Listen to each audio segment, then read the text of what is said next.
Good morning students. आज हम कक्षा 11वीं में हिंदी विषय में पार्ट 5 करेंगे, जिसका नाम क्या है, गलता। इससे पहले वाली वीडियो में, जिससे पहले वाली हमारी कक्षा थी, उसमें हम पहले 3 प्रश्न उत्तर कर चुके हैं। आज हमारा क्या है, चौथा प्रश्न, और चौथे प्रश्न से हम आगे करेंगे।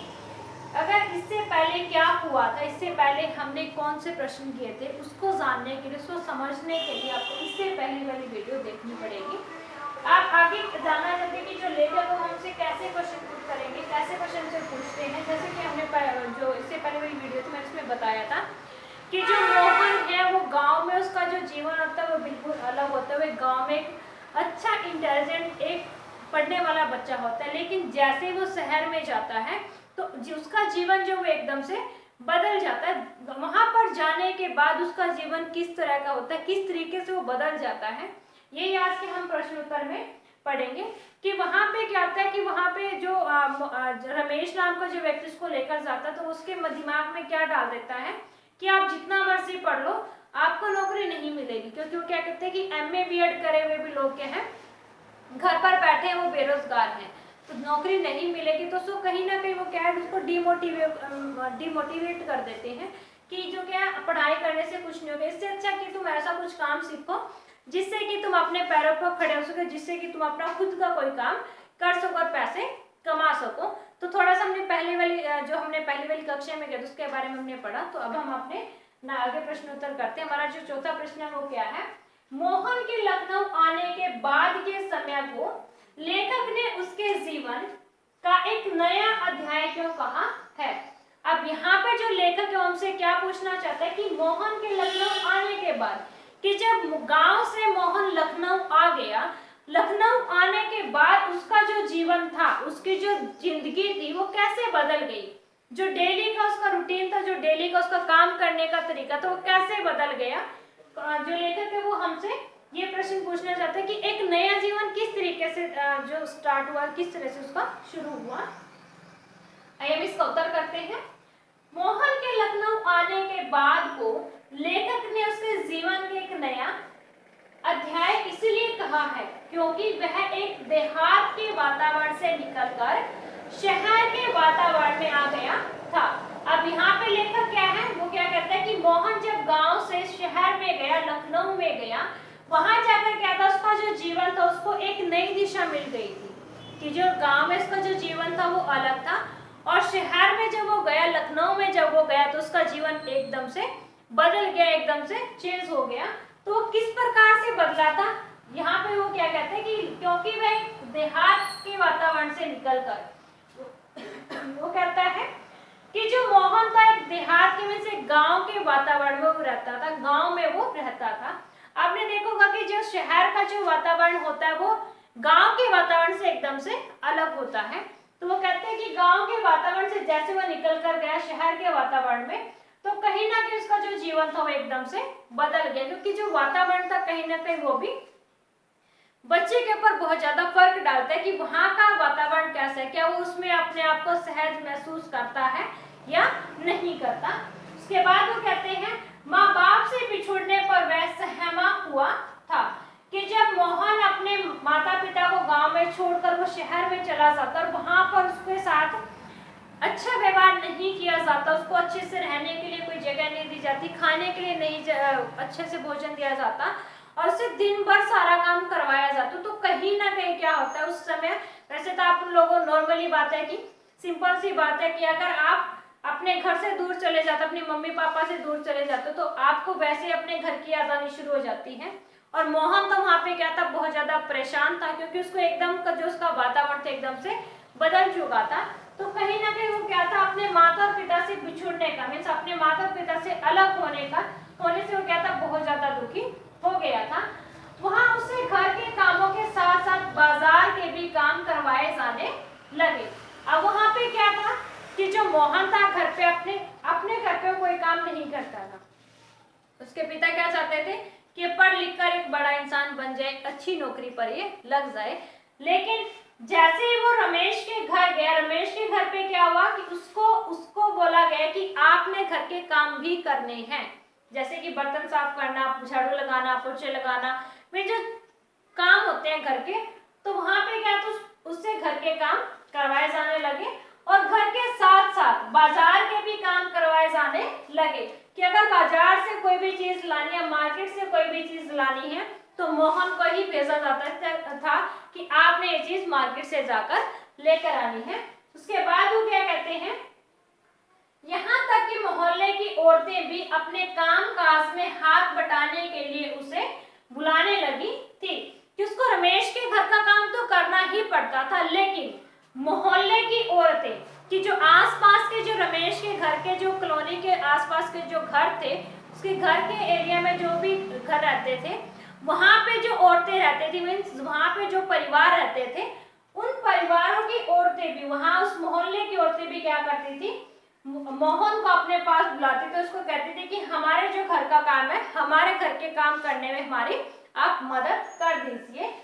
उसकी स्थिति एक नौकर की तरह हो गई थी।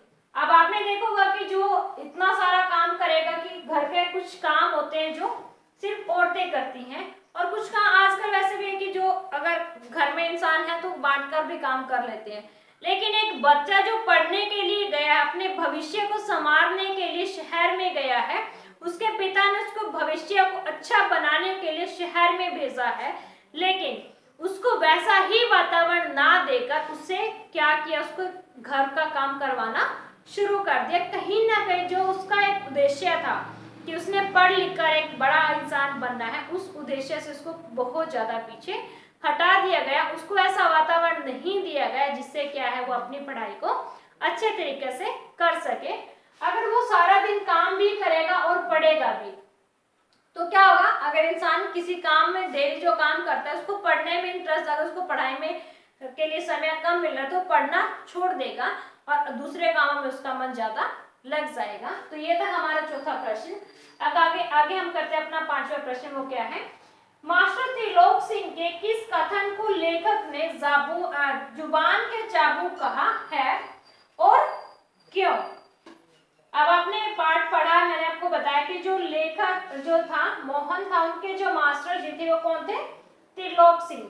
मोहन और धनराम एक ही कक्षा में पढ़ते थे, एक ही स्कूल में पढ़ते थे और उनको कौन पढ़ाता था, जो उनका अध्यापक था, जो उनके टीचर थे वो कौन थे, मास्टर त्रिलोक सिंह। कि ऐसा क्या था कि जो मास्टर त्रिलोक सिंह कहते थे लेखक ने जुबान के चाबुक कहा है। चाबुक होता है कि किसी को मारना, मीन्स किसी चीज से मारना। आपने देखोगे कि पतली सी मतलब तार होती है, उसको किसी डंडे पर बांधा जाता है और उससे मारा जाता है। तो वो कहता है कि ऐसी क्या चीज थी जिसको जुबान के चाबुक, मीन्स मारने की बजाय, किसी चीज से मारने की बजाय कि बातों ऐसी ही बातें कर दी जाए जिससे इंसान को क्या बहुत ज्यादा वो चुभे, कि मारने से बदतर किसी को कर दिया जाए सिर्फ बोलकर। तो यहाँ पे वो कहते हैं कि ऐसा क्या था जिसको वो जुबान के चाबुक मानते, क्यों मानते हैं। आइए हम इसको उत्तर करते हैं। तेरे दिमाग में तो लोहा भरा है रे, विद्या का ताप कहाँ लगेगा इसमें। अब ये जो कथन था ये किसके ऊपर बोला गया है, धनराम के ऊपर बोला गया, क्योंकि मैंने आपको बताया था कि जो धनराम था वो क्या था, शिल्पकार का बेटा था और वो लोहे का काम करते थे। अब वो क्या था, वो बार बार आपको बताया मैंने कि वो 13 का पहाड़ा याद करता था, उसको याद नहीं होता था।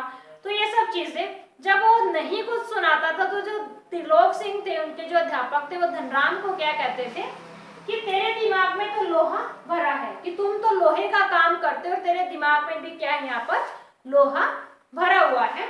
और विद्या का ताप कहाँ लगेगा इसमें, कि जो विद्या का जो प्रकाश है, विद्या के द्वारा जो ज्ञान हमें ग्रहण करते हैं या ज्ञान मिलता है, वो तुम्हारे दिमाग में कहाँ असर करेगा, क्योंकि तुम्हारे दिमाग में तो क्या है, लोहा भरा हुआ है। और लोहा क्या आपने देखो कि बहुत ज्यादा हार्ड होता है, बहुत ज्यादा सख्त होता है। तो वहां पे अगर आप उस पर बहुत ज्यादा चोट मारते हो तब जाके वो कहीं ना कहीं टूटता है। तो यहाँ पे वो क्या कहता है धनराम को कि तुम्हारे दिमाग में तो क्या लोहा भरा हुआ है और उसमें क्या जो विद्या का जो प्रकाश है वो कहाँ उस पर लगेगा, कहाँ उसको छुएगा। मास्टर के बाद वो कहते हैं कि मास्टर त्रिलोक सिंह द्वारा कहे गए इस कथन को जुबान की चाबुक कहा गया है, कि जो मास्टर त्रिलोक सिंह थे वो मारते नहीं थे, लेकिन वो ऐसे शब्द कह देते थे जिससे क्या एक चाबुक की तरह, एक डंडे की तरह वो इसके शरीर पर ऐसी चोट कर देते, उसके मन पर ऐसी चोट कर देते थे जिससे बच्चा सुनकर सोचे इससे अच्छा तो मुझे मार ही लेते, कम से कम जो शब्द मुझे बोले जा रहे हैं वो तो मुझे ना सुनने पड़े। इसके बाद वो कहते हैं क्योंकि धनराम पूरे दिन घोटा लगाने के बाद भी 13 का पहाड़ा याद नहीं कर पा रहा था। क्यों उसको धनराम को ऐसा क्यों कहते थे? क्योंकि जो धनराम था वो पूरा दिन, घोटे का यहाँ पे क्या अर्थ है? रट्टा लगाना। क्यों पूरा दिन रटता रहता था 13 का पहाड़ा। ये आपने पहले भी पढ़ा था कि जो धनराम है वो 13 का पहाड़ा क्या था? याद करता था, लेकिन उसको याद नहीं होता था कि पूरा दिन वो 13 के पहाड़े का 13 के टेबल का रट्टा लगाता रहता है, घोटा लगाता रहता है, लेकिन वो क्या था उसके बाद भी उसको पहाड़ा वो याद नहीं होता था।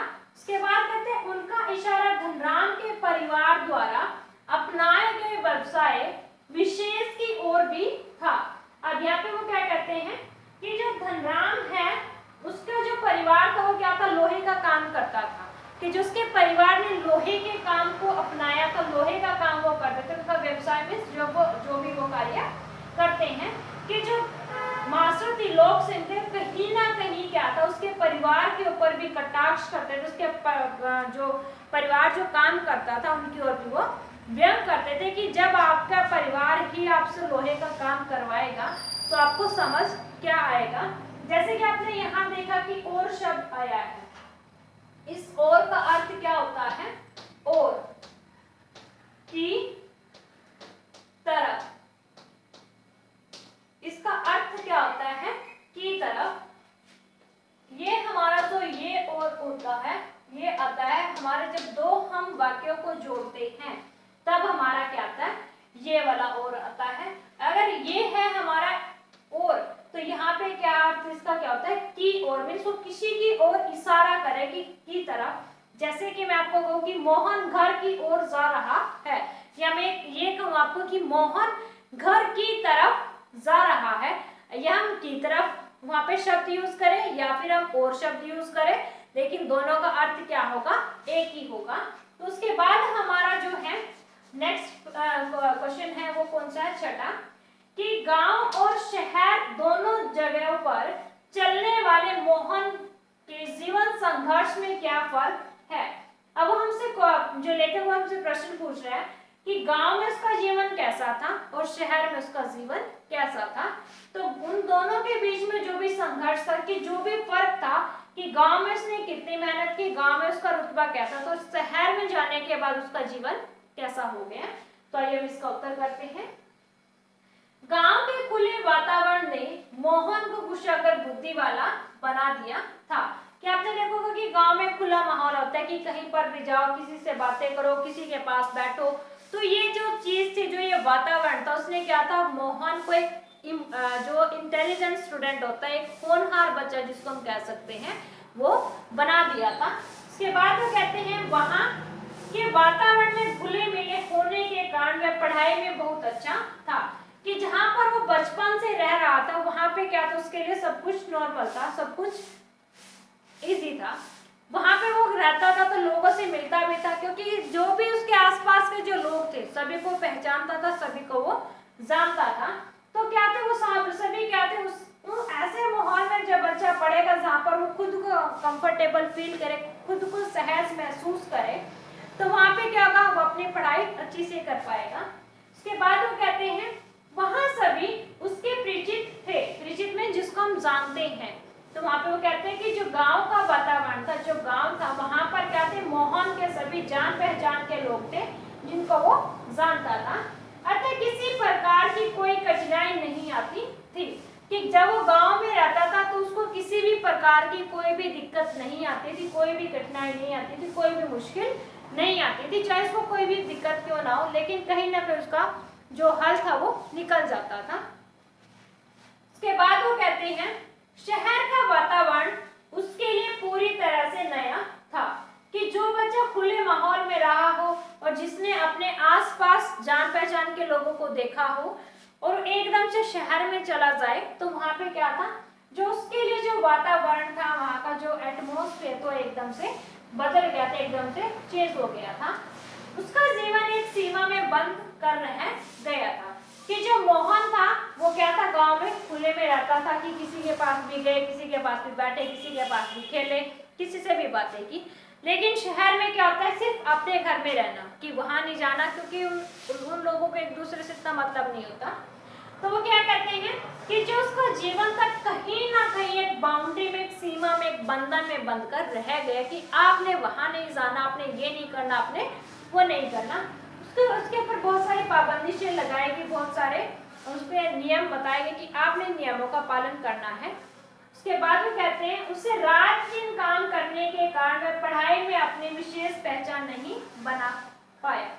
अब वो था कि मोहन शहर में क्यों गया था, पढ़ने के लिए, लेकिन उसको पढ़ने का तो समय नहीं लगता था। क्यों? क्योंकि उससे घर का सारा काम करवाया जाता था, मोहल्ले की औरतें उसको अपने काम में हाथ बटाने के लिए बुलाने लगी थी। तो कहीं ना कहीं वो क्या था, दिन रात वो काम करता था कि दिन में भी उसने घर का काम का, शाम का भी किया, सुबह भी किया। पूरा दिन काम करने के बाद अगर उसको रात को बोल देते क्या हम पढ़ ले, तो क्या वो बच्चा पढ़ पाएगा? नहीं। तो यहाँ पे जो ये लेखक है हमारे, वो हमें क्या कहना चाहते हैं कि अगर हम किसी की जिम्मेदारी लेते हैं, तो जैसे कि रमेश ने उसके मोहन के पिता को बोला कि मैं इसको अच्छी पढ़ाई दूंगा और वहां से एक अच्छा इंसान बनकर आएगा, एक अच्छी नौकरी पर ये लग जाएगा। लेकिन क्या हुआ, रमेश ने उसके विश्वास का क्या किया, नाजायज फायदा उठाया, उसको गुमराह कर दिया।